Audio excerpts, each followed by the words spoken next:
an integral part of this movie. When did you first find out how important your role was going to be in this?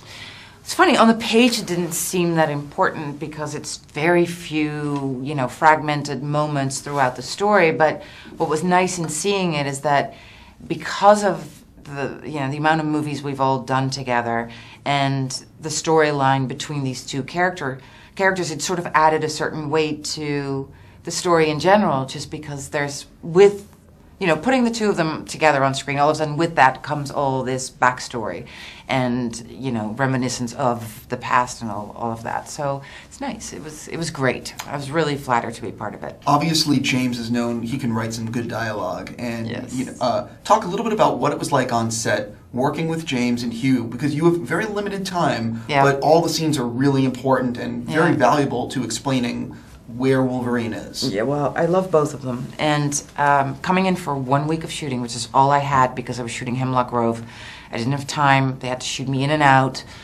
You know, I come there and all I have is the scenes that are sort of in a vacuum for me because I hadn't been there when they were shooting the rest. I felt so... I'd spoken to Jim on the phone before Mangold, and I love his work as a director. I think he's great.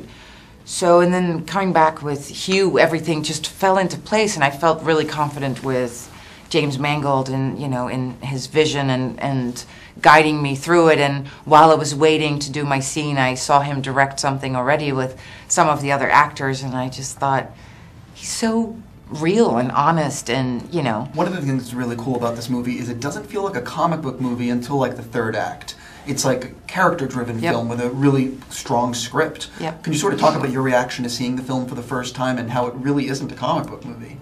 No, and actually when I watched it I thought, this is interesting. They're going to get a big female audience out of this one that they probably haven't had before, because I mean, and I'm just talking from my own experience as a female, and I'm, you know, we're not all the same obviously, but I think that some of those action movies tend to get a little too heavy on the action sequences, and at some point you get lost.